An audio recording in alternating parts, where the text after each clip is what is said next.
Okay? So, i-explain ko sa'yo ngayon kung ano ba talaga ang ibig sabihin ng network marketing. So, ito si Robert T. Kiyosaki is one of the richest man in Hawaii. Siya yung best-selling author nung sikat na libro na Rich Dad Poor Dad. And according to this book, meron daw tinatawag na cash flow quadrants.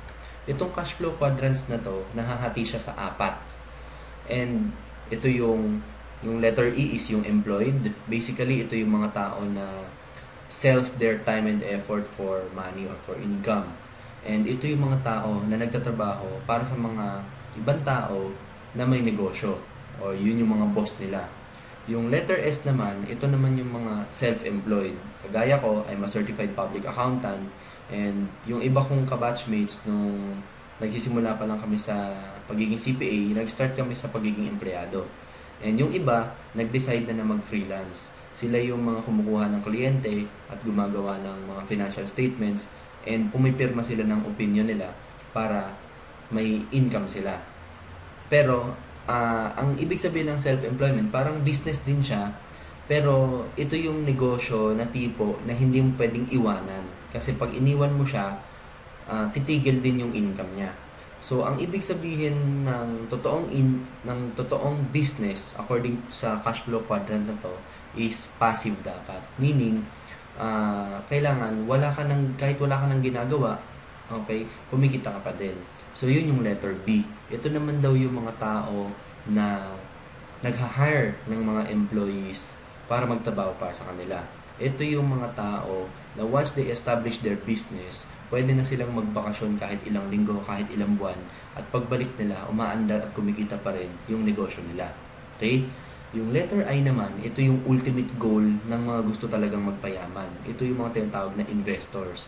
Kung saan, galing sa negosyo, nagkaroon sila ng maraming pera at yung pera nila, ininvest nila sa mga iba pang negosyo or sa mga ibang passive streams of income kagaya ng government securities, treasury bonds, stocks, bonds, treasury bills, yung mga ibang paper assets kung saan nagkakaroon ng dividendo or nagkakaroon ng mga interest na kahit wala ka nang ginagawa, kumikita ka pa din.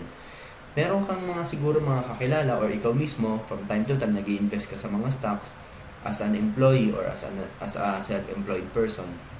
Pero alam naman natin na yung ganong kaliit na investments, hindi pa rin siya sapat para i-give up natin yung employment or yung self-employment business natin. Tama? So, yung mga nandito sa I, yung dinidescribe dito sa I na mga investors, ito yung mga tipo na yung income pa lang ng investment nila sapat na para masustentuhan yung lifestyle na gusto nila. Okay?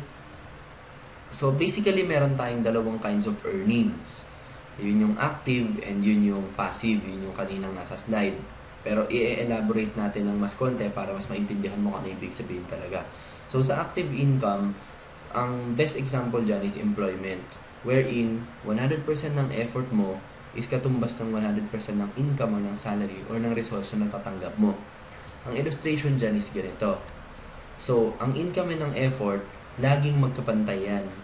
The moment na ma-promote ka, tumataas ang income syempre, pero tumataas din yung responsibilidad sa'yo. Ang masaklap dito is kapag bumaba yung effort mo, for instance, nagkaroon ka ng sakit or nag-leave ka ng mas matagal sa allowable sick leave and vacation leave mo, bababa din pati income mo. Kasi syempre, hindi ka naman babayaran ng boss mo or ng may-ari ng kumpanya kung hindi ka nagtrabaho para dun sa money na binabayad niya sa'yo. Tama? The other form of income is yung tinatawag na passive. So, we all know that business is the best example for passive income. Ang ibig sabihin ng passive income is kahit 1% effort lang ng 100 na tao ay katumbas pa rin ng 100% income or resource na matatanggap mo. Ang illustration naman dyan is ganito. Andito yung income, andito naman yung effort. Sa simula, grabe yung effort na kailangan mong i-put forth sa business mo para ma-establish siya at para umandar. Okay? Pero ang liit pa rin ng income. Pero ang maganda dito, habang tumatagal siya, yung effort palit ng paliit, pero yung income palaki ng palaki. I want to emphasize or I want to clarify na ang effort does not equal time. Okay? Pwedeng 2 to 3 hours ka lang nagtatrabaho sa negosyo mo habang nagtatrabaho ka talaga sa employment mo. Pero quality naman yung effort na ibinibigay mo. Pwede din naman na 8 hours kang nagtatrabaho, pero ang liit lang ng effort na binibigay mo. So, it depends on the quality of time na ibinibigay mo, which is yung effort mo, para magkaroon ka ng magandang income. Yung passive income or yung business, ito yung sikreto nila, Henry C. And we all know that Henry C is the richest Filipino in the Philippines. Ang ginagawa niya, nag-hire siya ng mga mas magagaling at mas matatalino kaysa sa kanya. Usually, yan yung mga graduate ng mga well-known universities dito sa Philippines. So, yung number of employees niya, may katumbas na number of working hours yan. Ang ginagawa niya, binabayaran niya ng salary, pero ang katumbas naman ng trabaho ng mga empleyado na to is profits. Diyan ko na-realize that profits are better than wages because salary makes you a living, but profits make you a fortune. And syempre, mas better na mag-reap ka ng fortune. So, ano yung mga klase ng negosyo na pwede nating ipasok? Unang-una, yung tinatawag na traditional. And when I say traditional, ito yung mga businesses na ikaw talaga ang nag-establish simula sa simula. Meaning, yung naglakad ng business permit, ikaw, sa simula, ikaw pa rin yung accountant, ikaw pa rin ang lawyer mo, ikaw rin yung nagpatayo ng infrastructure ng negosyo mo, ikaw rin yung nag-isip ng idea kung ano yung magiging produkto mo, and so on and so forth. And malaki ang kapital na kailangan mong ilabas para makapagtayo ng isang traditional business. Usually, dito sa Philippines, nagre-range yan ng mga around 500,000 hanggang 2 million per traditional businesses. And dahil wala ka pang proven track record and hindi pa natin alam kung talaga magsasucceed yung sistema na na-develop mo in putting up this traditional business, ang risk dyan is mataas. And dahil mataas ang risk at usually yung mga unang taon ginagamay mo pa lang kung ano yung behavior ng mga customers mo, ano yung behavior ng mga suppliers mo, ginagamay mo pa lang maging negosyante, ang return of investment mo tumatagal usually yan ng mga 5 to 10 years. And kung meron kang pang palugi, okay, na kapital, or ganun kahaba ang PC mo, 5 to 10 years, traditional business is the business for you. Now, the other type of business is what we call franchise. Now, itong mga franchise na to, ito yung mga dating traditional business na somehow na-prove nila na effective yung system na na-develop nila. Okay? And ikaw as the franchisee, kukontakin mo yung franchisor para magtayo ng business na kagaya ng business niya. Okay? So basically, bukod sa ikaw pa rin ang magpapagawa ng infrastructure dyan, ikaw pa rin ang mag-hire ng mga employees mo, may dagdag cost na dyan sa franchise. Kasi bibilihin mo na yung sistema na ginawa niya at bibilihin mo na yung brand ng mga product na ikinikater niya sa market. And dahil dyan, pag kinumpara mo yung capital sa traditional business, ang franchising, mas dumudoble or minsan tumitriple pa ang kailangan mong bayaran. Pero dahil may sistema na sila in place, hindi na siya ganun ka-risky katumbas ng isang traditional business.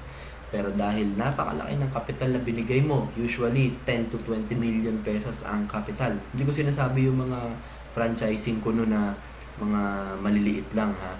Sinasabi ko yung kagaya ng mga Chowking, yung mga kagaya ng mga yung mga malalaki, yung mga bihira ka makakitang nalulugi. Okay?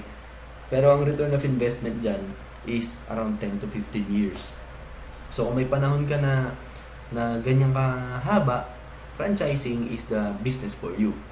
But for me, like an average Filipino, okay, network marketing yung bumagay sa akin. And apparently, ikaw din, dahil pinapanood mo yung New Distributors Orientation at training na to, ibig sabihin, nasa network marketing ka din. Gandaan sa network marketing, ang capital mo, very minimal. Ang ibig sabihin kasi ng network marketing business, it's para din siyang franchising kung saan yung kumpanya mo na sinalihan, okay, siya na yung nag-develop ng lahat na kailangang i-develop, siya na yung nagpatayo ng manufacturing plant, siya na yung nag-develop ng produkto, siya na yung nag-develop ng infrastructure, and so on and so forth. Dahil maliit ang kapital mo dito, dahil yung kailangan mo lang ipuhunan dito is yung produkto na kinikater nung kumpanya na sinalihan mo. Okay? And dahil doon, walang risk involved whatsoever sa isang network marketing business. Ang risk lang dito is kung hindi mo siya ginawa. Okay? Kagaya ngayon, kung hindi mo in-apply ka agad yung mga ituturo kong skills mamaya, yung attitude, hindi ka talaga kikita dito sa business na to. Pero kung ginawa mo siya, imposible hindi ka naman kumita. Okay? So, bakit walang risk? Kasi may system tayo na sinusunod na nanggaling mismo sa mga successful na mismo na tao na nag-join sa isang network marketing business. So, we have the same products, we have the same company, we have the same compensation plan, we have the same training materials. Ibig sabihin, pag ginawa natin yung mga ginagawa ng mga successful na tao, same lang din yung magiging resulta natin. Eksakto. And we have 100% products. Kung saan, the worst thing na pwede mangyari sa'yo, kung for example, health and wellness yung products mo, pwede kang maging healthy kung hindi mo binenta yung produkto mo. Okay? Pag binenta mo, nabawi mo na yung product, walang nawala sa'yo. Okay? And ito yung most favorite part ko, yung team support. Normally, sa isang traditional at franchise business, kapag habang dumadami yung partners mo, kunwari, dalawa kayo, usually 50-50 kayo, hatian kayo sa kita. Pag tatlo kayo, tag 1/3. Pag tag-apat naman kayo, tag 25%. So, ibig sabihin, habang dumadami yung partners mo, lumiliit na lumiliit yung share mo sa profits ng business na tinayo ninyo. Whereas sa network marketing, habang dumadami yung business partners mo, lumalaki yung income. At the same time, each and every one of you, meron tagwa 100% income. So, hindi kayo naghahatian. At ang return of investment sa isang network marketing business, to be fair, is 1 week, mabilis yan. Hanggang 1 month. 1 month, matagal na yan. Ibig sabihin, pag hindi mo pa nababawi yung kapital mo in 1 month, hindi mo siya ginagawa talaga everyday. Hindi mo siya tinatratong negosyo. And mamaya, itatakil natin kung ano yung attitude na kailangan mong ma-develop when it comes to treating this network marketing as a business. Okay? So, sa dinami-dami ng network marketing business, literally, I think hundreds dito sa Philippines, let alone the whole world, siguro mga thousands na talaga ang network marketing na available dito sa buong mundo. Okay? Bakit Usana ang kailangan mong simulan? Okay?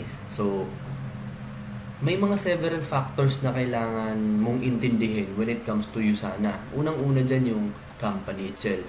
Kaya maganda yung company profile ng Usana. It's because of this person, Dr. Myron Wentz. Siya yung founder and chairman ng kumpanya natin. And ang maganda sa profile ni Dr. Myron Wentz, hindi siya negosyante na nagtayo lang ng basta ng isang negosyong maganda or isang negosyo or kumpanya na patok. Si Dr. Myron Wentz, scientist siya, well-renowned scientist by profession siya, and expert in cellular nutrition. Ibig sabihin, yung dinevelop niya na produkto, gamay na niya na talaga. Okay? Linya niya talaga siya.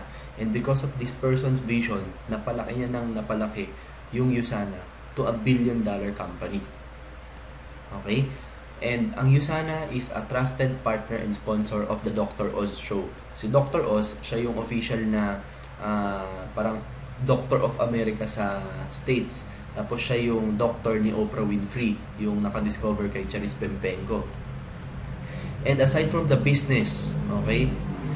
Aside from the business, ang Usana, nagtayo din ng sarili niyang foundation, yung tinatawag na True Health Foundation.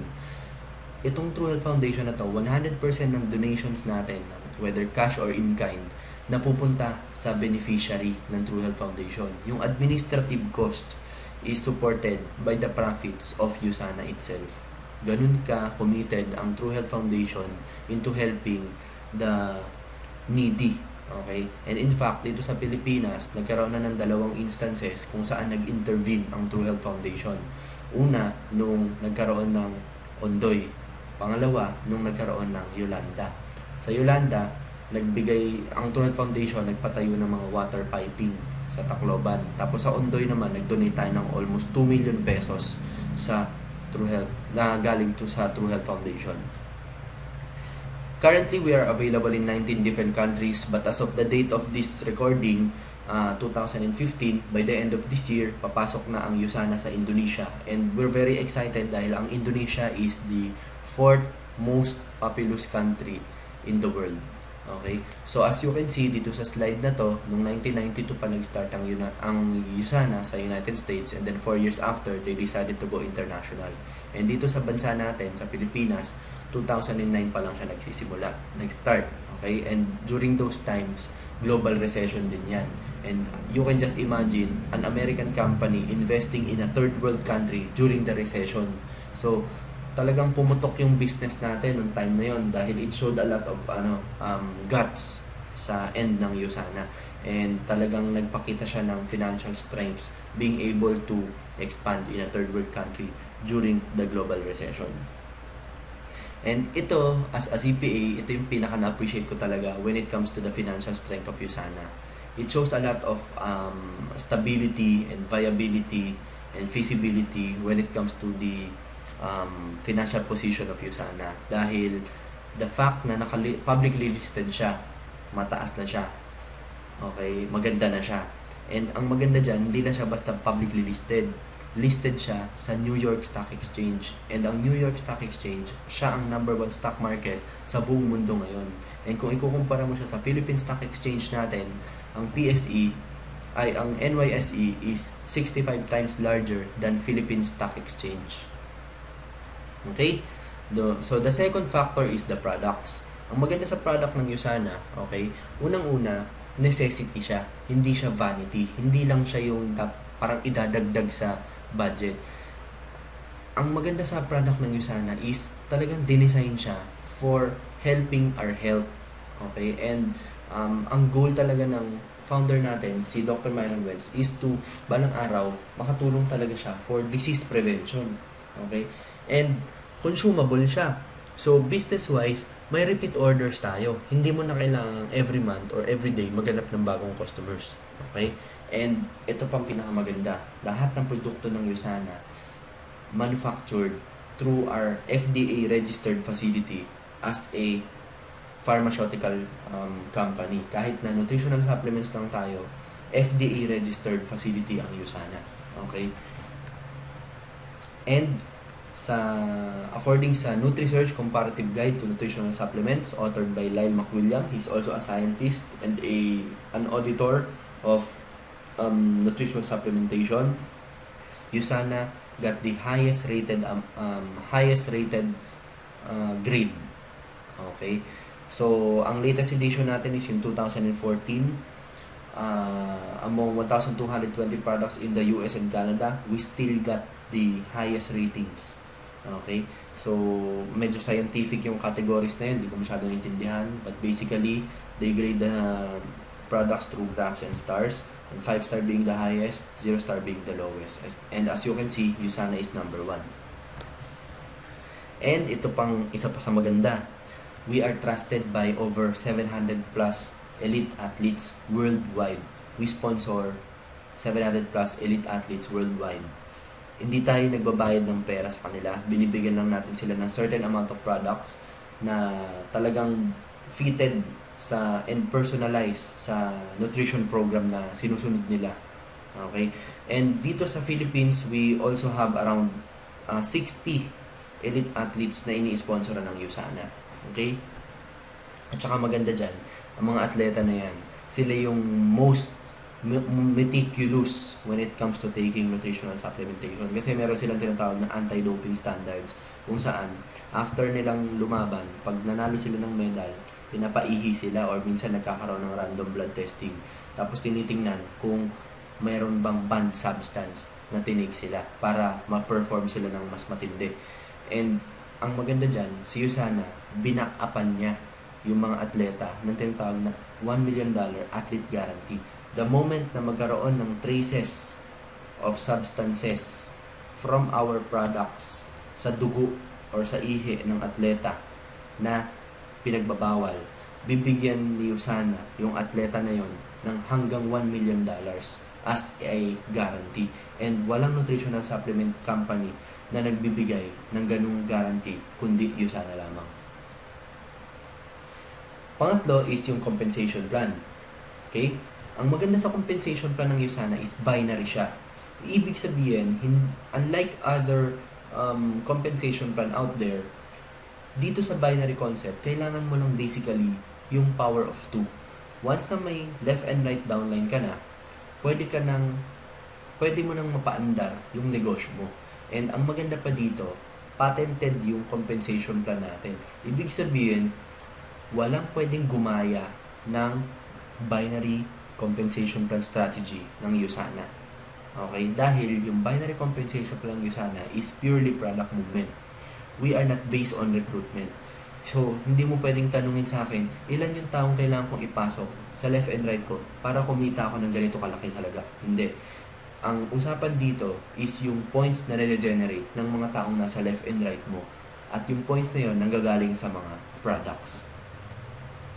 Meron din tayong lifetime matching bonus. Yung lifetime matching bonus naman, para kang talent manager dito. Sa bawat taong pinapasok mo na ikaw mismo ang nag-sponsor or ikaw mismo ang nag-invite at nag-enroll sila, meron kang certain amount of percentage na kikitain mula dun sa income nila sa left and right or sa binary compensation plan nila. Ang maganda dito, yung kikitain mo sa kanila, hindi ikakaltas dun sa 100% income nila. Bibigyan ka lang ni USANA ng equivalent na halaga.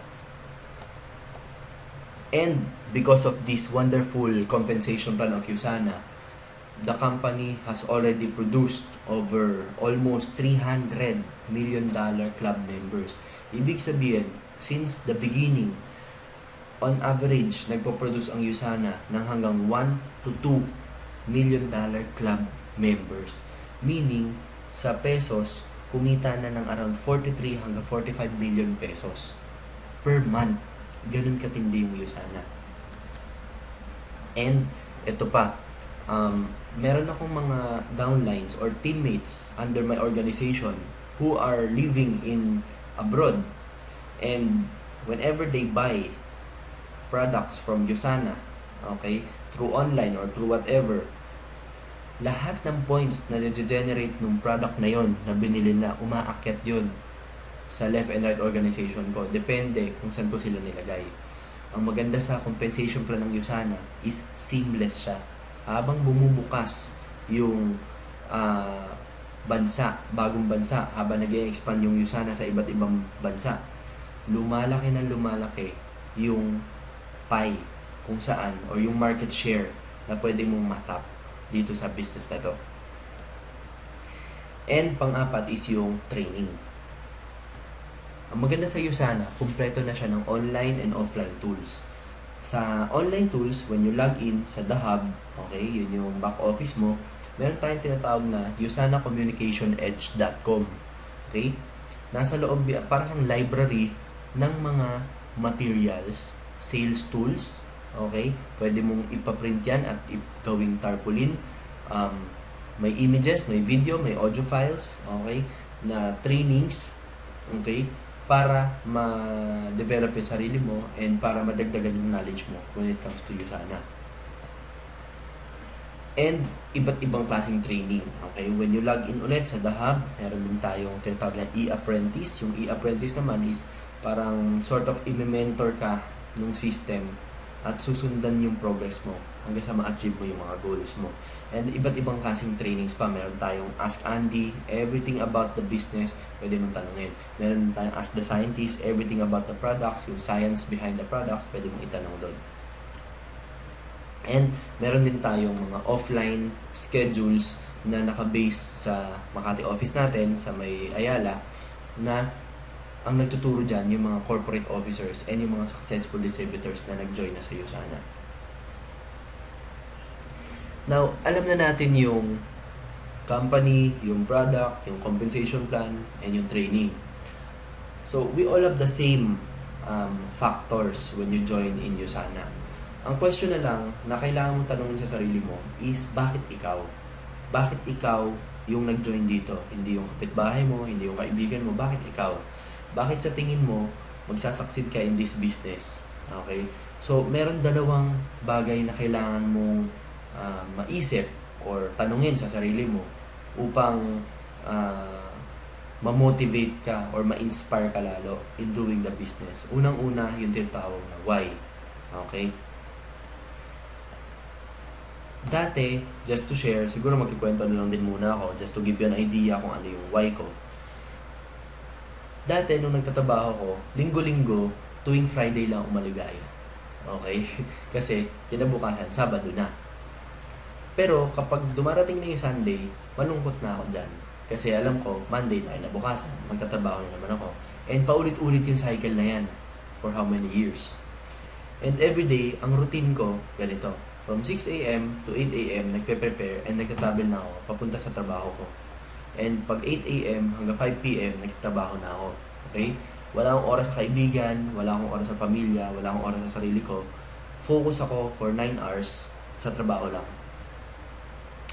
5 p.m. to 7 p.m. usually, rush hour na yan, pabalik ng bahay. And talaga nagmamadali na ako kasi gusto ko makauwi ng maaga para hindi ako masyadong mapuyat para makapasok ako ng maaga kinabukasan. And 7 p.m. to 10 p.m., yan yung buhay ko. So, konting Facebook, konting TV, and syempre, minsan nakakatulugan mo na lang din, di ba? Kasi sa sobrang pagod sa trabaho. So, ganun yung nagiging cycle ko. So, part of my why is yung work ko. I didn't want to live my life that way. So, parang ayokong mag-spend ng another 40 years doing that every day for the rest of 40 years and magre-retire on 40% or less ng kinikita ko pagdating ng 60 years old. And, syempre, meron din akong dreams. Kaya ako ginagawa to. So, this is part of my why also and vision. Kailangan kasi dito sa business natin kahit paano may vision. And mamaya itatakal din natin yan. So, nung nag-start ako dito sa business nito, ang sinabi sa akin ng mentor ko is computing ko daw yung mga bagay na gusto ko. So, syempre, nangangarap ako magkaroon ng kotse na nagkakalaga ng around 5 million, house and lot na nagkakalaga ng mga 10 million, savings na kahit 5 million, travel, worldwide, 5 million, and charity. Charity yan hindi yan pagmamahal, 5 million. So, and several investments also worth 10 million. Nung tinotal ko yan, nagkahalaga siya ng around 40 million. And I asked myself, afford ko ba yung 40 million na yan? Sabi ko, kung nakakaipon ako ng 10,000 kada buwan, sa loob ng isang taon, sa loob ng 10 taon, okay, meron lang ako 1.2 million. Pag 20 years naman, meron akong 2.4 million. Pag 40 years, meron akong 4.8 million. Pero syempre, 40 years lang naman ako pwedeng magtrabaho. So, ibig sabihin, after 40 years, 4.8 million lang yung pwede kong maipon based on my salary. Okay? So, yung 4.8 million na yan, I realized, medyo malayo pa siya dun sa 40 million na yan. So, sabi ko, okay, assuming after 40 years, na-achieve ko nga yung amount na 40 million na ipon ko. Pero, kung kunwari 2015 ngayon, okay, after 40 years ko pa nakuha yung 40 million na yan, yung taon magiging 2055 na. And syempre, hindi ko na yung halaga ng 40 million na yan, hindi na kasing halaga pagdating sa 2055 dahil inflated na siya. Okay? So, sabi ko, okay, cross out na yan. O pagpalagay naman natin na na-achieve ko yung dreams ko, pero after 40 years. If I'm 27 years old, after 40 years, I'll be 67 years old. So, syempre, yung kotse ko, hindi ko na ma-enjoy talaga, di ba? Pag birit ko ng accelerate, pati yung kaluluwa ko maiiwan na. Joke lang. Syempre, pag travel ko, akalain ng mga tao, lukot na damit ako kasi kulubot na yung balat ko. So, hindi ko na siya masyadong ma-enjoy kasi masyado na akong retired age noon, time na yun. Okay? So, sabi ko, ito pa yung pinakamalupit. In the first place, hindi naman ako nakakaipon ng 10,000 kada buwan nung time na nagtatrabaho ako. Dahil yung 10,000, sweldo ko lang nung time na yun. And makaipon man ako 10,000 kada buwan, ang question ko sa sarili ko, kailan pa magsisimula? Tama? So, kalimutan na yan. So, the other part, okay, yung why is more on yung discontentment and dissatisfaction mo sa buhay ngayon. Okay? So, pain motivation, kumbaga. Yun yung why. Yun yung unang tinakil natin. Because pain is one of the most powerful motivator na pwede mong gamitin. Okay? So, kung meron kang kapamilya na may sakit, kung yung parents mo nagtatrabaho pa, gusto mo ipag-retire, okay? Kung fed up ka na sa pagtatrabaho mo, if you're sick and tired of being sick and tired, okay? So, yun yung why. And yung vision naman, this is something na you look into in the future. And this is something that can excite you, can make you more positive, make you more enthusiastic. Okay? So, ito yung dream board ko. ito yung pangarap ko. So, nakapag-enlido na rin ako, okay? So, most of this, na-achieve ko na rin.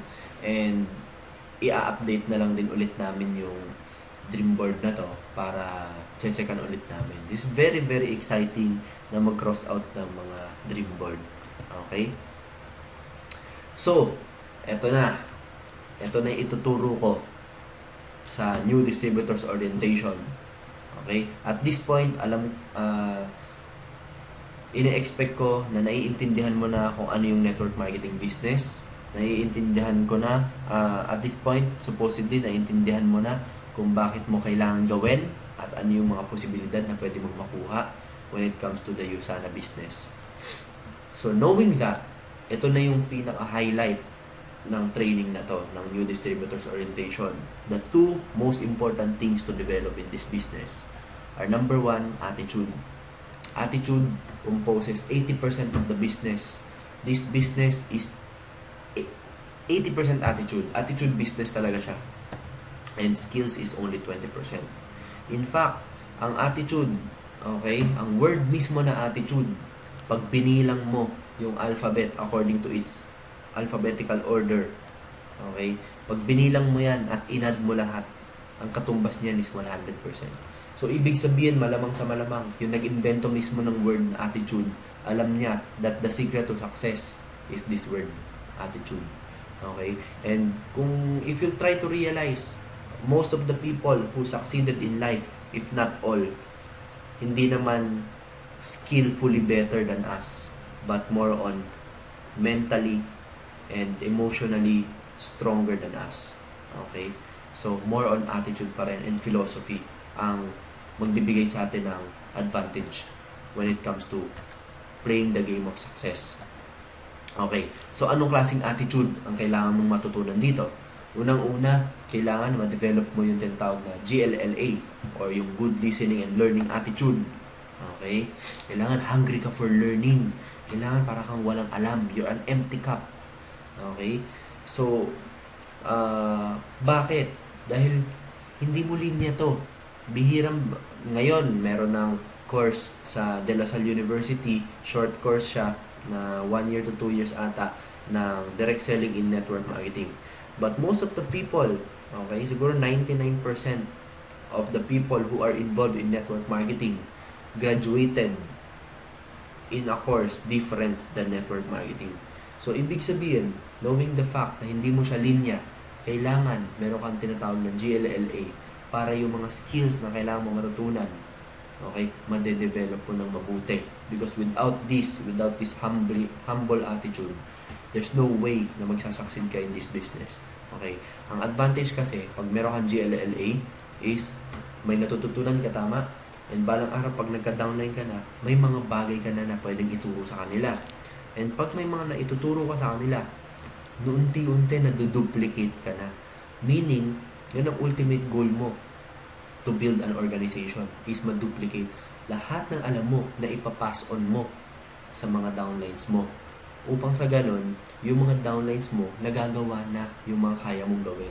And in that way, lumalaganap yung team mo. Okay? Pag naduduplicate ka, dyan na nagsisimula na magkaroon ka ng big team kung tawagin. And pag nagkaroon ka ng big team, dyan ka na magkakaroon ng big income.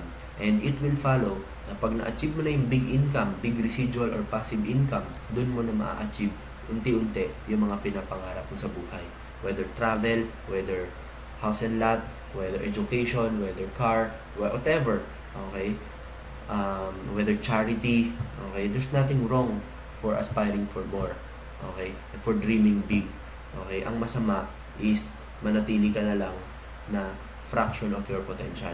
Okay? So, everything starts sa attitude of willingness to learn and to listen. Okay? Ang kakambal niyan is yung tinatawag na yes, upline attitude. Ang nag-iisang teacher mo dito when you're starting the business is your upline. And yung upline mo, yan ang most and only concern sa business mo. Hindi concerned ang downline mo sa business mo. Hindi concerned ang crossline mo sa business mo. Ang may concern lang sa business mo is your upline. Because your business is your upline's business. Walang ituturong mali ang upline mo. Dahil kung mali ang tinuro niya sa'yo, pati negosyo niya madadamay. So imagine this, sa bahay, natutunan natin na mag-yes ma, mag-yes dad. Kung hindi, papaluin tayo, tama? Sa school, natuto tayong mag-yes teacher, mag-yes professor, mag-yes ma'am, mag-yes sir. Kung hindi, babagsak tayo. Sa work, mag-yes boss. Okay? Yes manager, yes director, yes partner. Okay? Pero, sa business na to, ang yes coach or yung yes upline, okay, ituturo niya sa'yo step by step kung paano maging successful. But, yung mga naunang tatlo, none of those three people, okay, excuse me sa parents, pero none of those people usually taught you how to be successful. Okay? Only your upline ang may concern na maging successful ka in this type of business. Okay? Pangalawang attitude na kailangan mong matutunan is yung belief. Okay? Belief saan? Okay? Belief sa industry, which is yung earlier diniscuss na natin, which is the network marketing industry. Okay? You have to believe in the products. The only way for you to believe in the products is to be the product of the product. You have to take every product available in your company. Okay? Kailangan talagang testimonial-wise, by experience, believe na believe ka sa produkto mo, hindi lang by knowledge. Okay? Sa company, okay, kailangan kilala mo kung sino yung mga corporate officers. Kailangan na-attendan mo yung mga convention. Kailangan na-attendan mo yung mga trainings. Nang sa ganon, nakikita mo how big the company is in real life. Hindi lang by in papers. And believe sa team. Believe sa upline, believe sa downline, believe sa crossline. Mahalin mo yung team mo. Kasi yung team mo, yan yung parang second family mo in the business. Okay? And, pero, hindi yung mamahalin mo na may malicious at saka yung romance. Bawal yon. Bawal mag-download ng downline dito. Okay? Kasi the moment na ligawan mo yung downline mo, yun na rin yung moment ng pagbagsak ng negosyo mo dito. Maniwala ka sa akin. And syempre, kahit na sino ang naniniwala sa'yo, the moment na hindi ka na maniwala sa sarili mo, wala kang ma-achieve. Okay? So, kahit ito maganda, kahit na walang naniniwala sa'yo, the fact na naniniwala ka sa sarili mo, kahit ano kaya mong ma-achieve. So, ang pinakamahalagang belief na pwede mo i-develop is yung belief sa sarili mo. Okay? So, kahit pusa ka pa lang, kailangan nakikita mo na balang araw magiging leon ka din. Okay? And pangatlong attitude na kailangan matutunan dito at ma-develop is yung commitment. Because in doing the business, you will be working with a team. Okay? And working with a team means a lot about leading people. Okay? So what does it mean to be committed? You lead by example. Ano ibig sabihin? Doing what you said you would do. Pushing through kahit anong mangyari. Kahit anong circumstances, kahit anong situations, kahit anong discouragements na dumating. Push through ka pa lang din. Why? Kasi committed ka eh. Tama? Nag-join ka dito, kailangan yung sinimulan mo, tapusin mo din with flying colors. Pwedeng part-time ka lang, okay, sa start. Pero dapat with full-time attitude. Hindi ito free-time business, part-time business ito.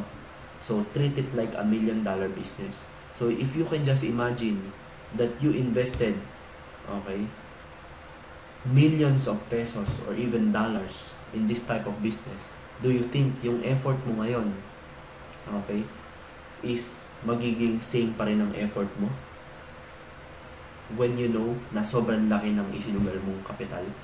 Why not think na gano'n na kalaki kagad yung nilabas mo na kapital?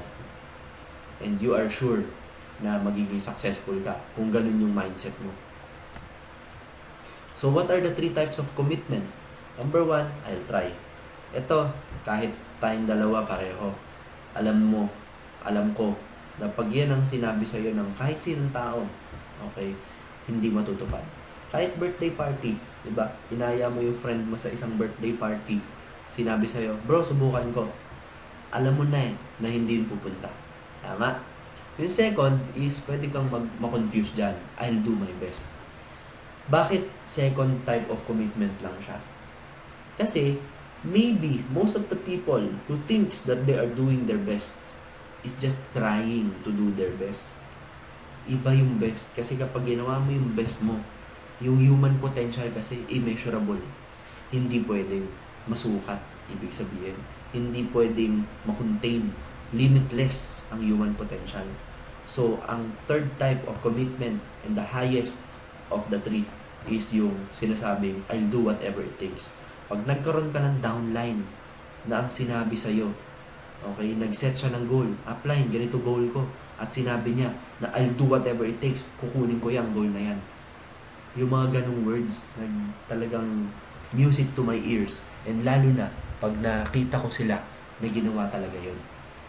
Okay? So, on these three types of commitment, you have to decide that you will have to be committed on the third and highest type of commitment. Ikaw dapat yung tipo ng tao na nagsasabi na I'll do whatever it takes. Okay? And yung pang-apat na kind of attitude, okay, na makakatulong talaga sa'yo is being able to fight discouragements. Okay? Discouragements are really part of the journey. Okay? A lot of people thinks that the opposite of success are failures. But no, failures is part of success as well as discouragements. Discouragement is an emotion attached to those mistakes and failures. Okay? And to uncontrollable situations wherein nai-impactan yung emotions natin negatively. Pero importante yan because remember the saying, whatever doesn't kill you makes you only stronger. Okay? So, discouragements may scar you. Okay? Pwede kang masugat from time to time, pero naghihilom yan and it will leave some scars. Magkakapeklat. And yung peklat na yan, magiging silbing tanda ng bagay na nalagpasan mo. Tama? So, yes, there will be criticisms. Okay? You might have to lose some friends na in the first place, hindi mo naman talaga friends pala. Okay? You might discover some fake people. Okay? You might encounter people who will try to belittle you dahil biglang nag-network marketing ka. There will be people na will try to talk you out of your dreams. Okay? They will reject you. Okay? There will be a lot of people who will join you sa start pero later on magki-quit. Given lahat yun, maniwala ka sa akin. Huwag kang hihinto. Huwag kang mapanghihinaan ng loob, maniwala ka sa akin. Okay? People might misunderstand you. Okay? Normal yun. That's okay. Yan ang mga bagay na ikikwento mo sa mga downlines mo. Kasi imagine, kung hindi ka nahirapan, paano mo sila motivate the moment na mahirapan na sila? Tama? Imagine yourself, kung ikaw, at this moment, habang nare-reject ka, successful ka na. Do you think, kunwari kumikita ka na ng 1 million per month at nireject ka ng best friend mo, do you think madi-discourage ka at maiisip mo na mag-quit na lang ako sa iyo sana? Of course not. Imposibleng mangyari yun. Tama? Dahil kumikita ka na ng 1 million. Proven and effective na yung system na ginagawa mo. Mag-quit ka pa ba? Tama? And ang panlaban sa discouragement, of course, your why, your vision, and your excitement. Nakikita mo yung baby na to, nakakita ng passport, na-excite. Hindi naman niya alam at that time kung ano talaga yung passport. So, ang naaalala ko lang dito lagi sa excitement is that energy cannot be created nor destroyed, but it can always be transferred. Meaning, depende kung ano yung nararamdaman mo at ano yung pinapakita mong pakiramdam sa kapwa mo, yun din yung ma-emulate mo or yun din yung maipapass on mo dun sa taong kasama mo.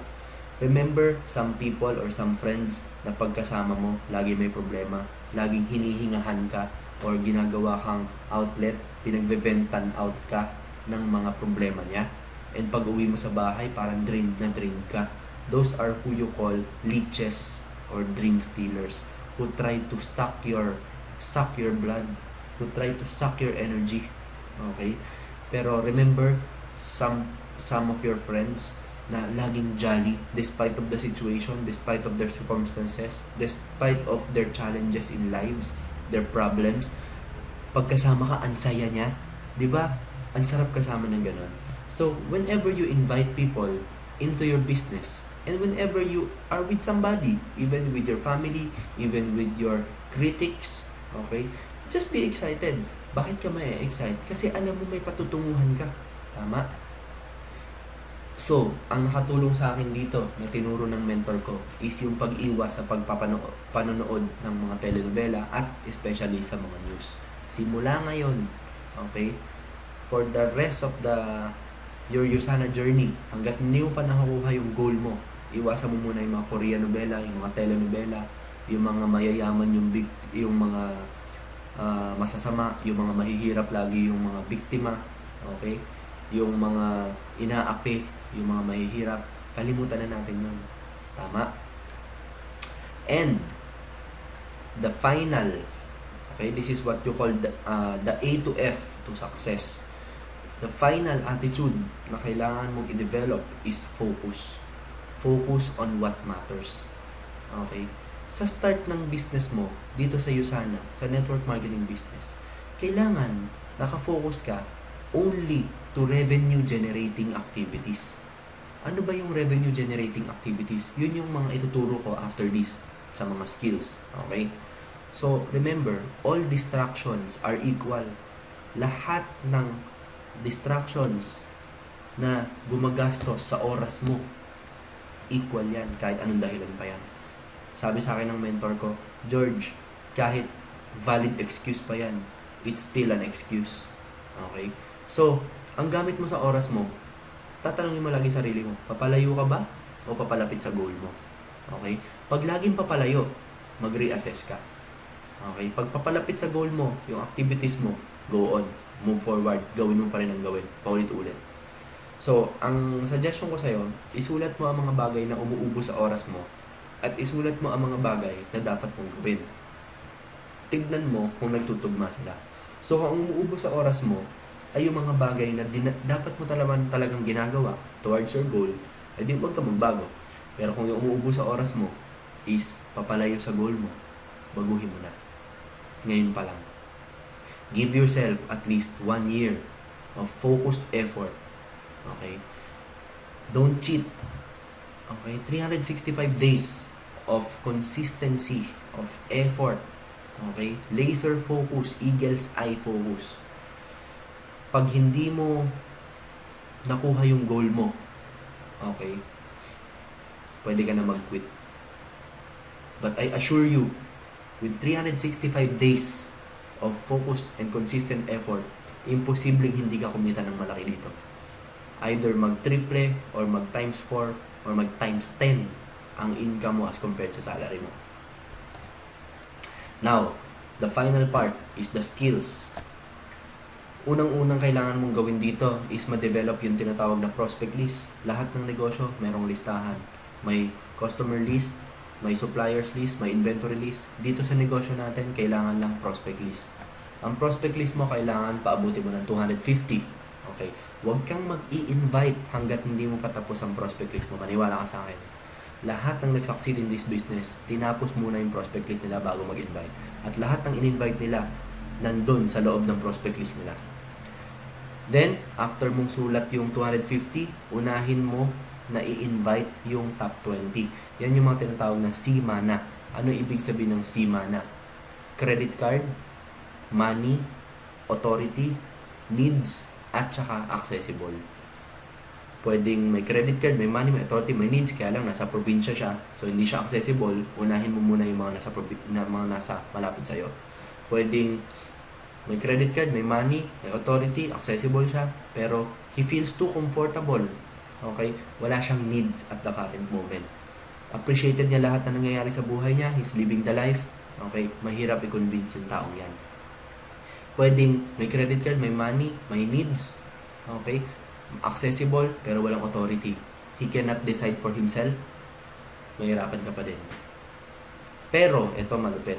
Pag may authority yan, kahit na walang credit card, walang money, gagawa ng paraan yan para makapag-produce ng paraan para makapag-join sa business mo. But, syempre, dahil may goal ka ngayon, okay, actually, ang ibibigay kong goal sa'yo at the end of this training is, on your first 2 weeks, kailangan makapagpapasok ka ng at least 4 na tao, okay, unahin mo muna yung mga tao may credit card.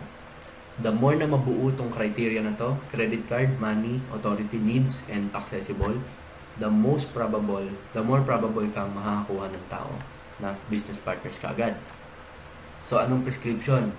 Saan mo pwedeng makuha yung mga ililistang pangalan sa prospect list mo? Sa yearbook, sa mga class picture, phone book, Facebook friends, and groups. Marami. Okay? Ako, when I first started listing my friends' names, umabot ng 700. Okay? Binuklat ko yung yearbook namin. Tinignan ko lahat ng friends list ko. At lahat ng kakilala ko, sinulat ko talaga. Now, pag may prospect list ka na, how will you be able to invite them, okay, to meet with you? Unang-una, kailangan meron kang posture, meron kang confidence. Kailangan confident ka sa ino-offer mo. Kailangan confident and naniniwala ka na pag in-invite mo sila, posibleng magbago yung buhay nila. Okay? So, kailangan ipakita mo na sigurado ka sa pinasok mo. Okay? In that way, you will portray confidence. Remember, people buy confidence. Pangalawa, kailangan lahat ng taong kakausapin mo, ikikiss mo. Pero hindi yung literal ah. Ang ibig sabihin ng kiss is, you keep it short and simple. Keep it short and simple. Huwag mong i-spoil yung movie. Imaginein mo, para ka lang trailer. You make them curious. Curiosity is the name of the game. Pag na-curious na yan, okay, magsa-start na mag-interest yan. Magka-interest. Pag nagka-start na magka-interest yan, okay, magsa-start na magtanong yan. Pag nagtanong na yan, okay, huwag kang sagot ng sagot. Ibig sabihin, nakuha mo na yung attention niya. Then, you can invite them in person to meet with you. Now, to start a conversation, ito yung ginagamit namin, o ginagamit ko personally na guide. Yung form. Okay. Yung F stands for family. Yung O stands for occupation. Yung R stands for recreation. And then M stands for message. Pag nakausap ko na sila tungkol sa family, occupation, and recreation, dun ko binabagsak yung pitch ko o yung dialogue kung saan ibabagsak ko na yung message ko para invite sila. Okay? In that way, nalalaman mo yung needs and wants nila. Just focus on those two, needs and wants. Okay? After mo silang i-form. Now, pag nag-invite ka, meron tayong don'ts. Okay? You can try this, pero I really suggest na sundin mo na lang. Okay? Never ever mention network marketing, multi-level marketing, networking, USANA, invite, share, present, those types of terms that could make you sound that you are just inviting them into another network marketing company. Okay? What if nagtanong? Okay? Ibalik mo sa kanila yung tanong. What do you mean? Why? Bakit? Ano yun? Diba? Just to give you an idea kung meron ba talaga silang idea about what they're talking about or about what they're asking you. Okay? Now, ito yung script ko sa pag-i-invite. Okay? Kung ang profile nila ay empleyado, estudyante, unemployed, freelancer, or self-employed, at ka-close mo sila, diretsahan na. Sabi mo, uy nga pala, may part-time mong ginagawa sa Ayala, baka gusto mong tignan. Online, offline advertising, 21,000 per month, 2 to 3 hours per day. Ganun lang kasimple. Pag di mo naman ka-close, third party lang yan. Uy nga pala, baka may kakilala ka, kunwari, ang kausap mo nurse. Uy nga pala, baka may kakilala kang nurse na naghanap ng part-time. Online, offline advertising, 21,000 per month, 2 to 3 hours a day sa Ayala. Ganun lang. Pag business person naman yung kausap mo at ka-close, may new business akong ginagawa, gusto mo i-check? Ganun lang kasimple. Pag third party naman, may kilala ka bang, kunwari, meron siyang computer shop, may kakilala ka bang may computer shop na naghahanap ng other business? Ganun lang kasimple. Ang third party at ang direct approach. Wag na wag kang mangingidnap. Wag kang mag-aaya ng coffee tapos biglang lalatagan mo ng opportunity. Kaya nasisira ang image ng network marketing dahil sa a lot of beating around the bush. Hindi inaamin agad. Okay? So, dahil may preconceived notion or may stigma or may dogma sa society natin na pangit ang network marketing, okay, nasisira ang image dahil dun sa mga ganong klaseng malpractices. Kaya iwasan natin mag-kidnap ng mga kaibigan. Kaibigan mo na nga, kikidnapin mo pa. So, how to set an appointment? Never ask when are they available. Okay? You set appointments always according to your term so that you can fill out your calendar. Never say you're available anytime. O, kunwari, Sunday pa lang, tapos Monday to Saturday, wala ka pang appointment. Huwag mong sasabihin na available ka ng Monday to Saturday. Kasi kung nakapag-set ka, for example, Monday, na-set mo na yung appointment, alam naman yan, available ka ng Tuesday hanggang Saturday. Pag dumating yung time ng Monday at biglang may nag-aya sa kanyang barkada, okay, ika-cancel niya yung appointment ninyo. Total, alam naman niya na available ka ng Tuesday to Saturday. Okay? Remember, your time is very, very precious. Huwag ka makikipag-chit-chat. Okay? Once na na-invite mo na siya, putulin mo na yung conversation and move on to the other person. Give them choices until you agree on the date, place, and time. Okay? Sa place, pwedeng Skype. Kunwari, malayo siya. Skype kayo.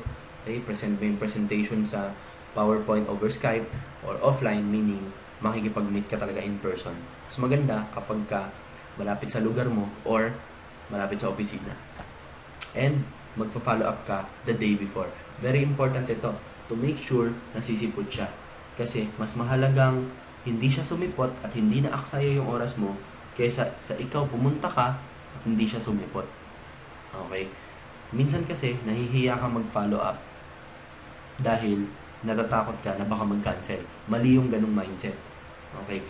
I-follow up mo so that you will imply or you will have the image na mahalaga yung oras mo. Okay? Now, pagdating ng presentation, kailangan i-open mind mo siya. Wag mo siyang hayaan na umupo in front of the presenter or in front of your upline or in front of you kung ikaw na yung nagpe-present na hindi open-minded. Okay? Ano ibig sabihin ng open mind? Kailangan handa siyang makinig sa network marketing business na ipe-present mo. Okay. So, pangalawang concept is yung golden rule of any network marketing business is what you call ABC rule. Yung A stands for advisor, B for bridge, C for client. Usually, yung advisor and yung client, hindi yan magkakilala. That's why ikaw as the bridge, ipapakilala mo yung advisor mo sa client mo and vice versa ng mabuti. Kailangan i-build up mo yung advisor sa client mo and not the other way around. Kailangan yung advisor mo parang manager mo yan, parang supervisor mo. So, sa mata ng kliyente, re-respetuhin niya yung advisor mo at makikinig siya sa ipipresent ng upline mo. Okay, closing. Ano ibig sabihin ng closing? Ibig sabihin ng closing is yung you will ask for the sale, you will ask for the joining. Okay, pinresentan mo siya para mag-join siya noong time na yon, hindi para i-follow up later on. Okay, so ang mindset mo every time you're in front of someone is that day mismo magjo-join na siya. Okay? So, paano yan? You will have to be able to share your story, paano ka na-involved dito sa business na to.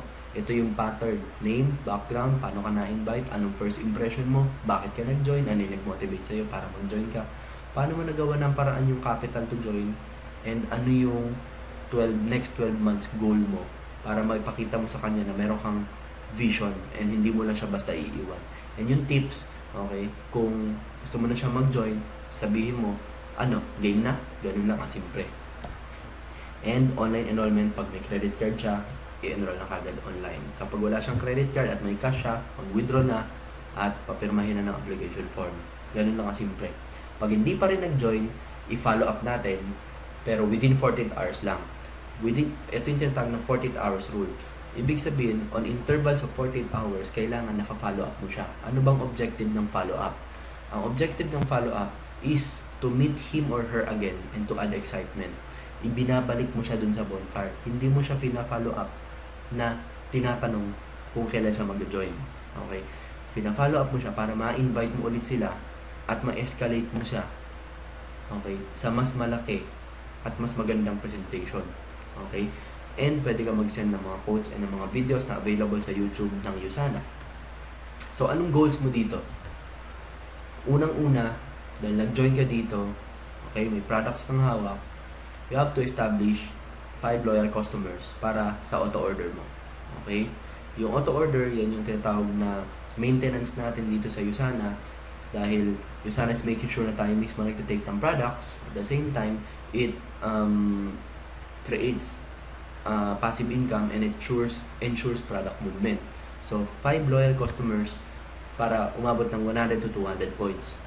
And you have to enroll 4 persons in 2 weeks to become platinum pay setter. Okay? Para ma-achieve mo yung lifetime matching bonus kaagad. Mag-hustle ka na ngayon. And remember, batting average natin dito, lalo na pag nagsisimula ka with all excitement, is 4:1. Meaning, for you to get 4 people, kailangan makapagpa-present ka ng 16 people. Remember, this business is a numbers game. Numbers game lang to. Ibig sabihin, sa bawat ulit na ginagawa mo yung business, number 1, you're getting better. Pangalawa, you're getting closer to the next sign up. Ganun lang ang mindset dito.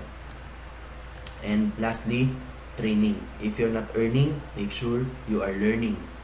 Okay? Always be hungry for learning. May GLS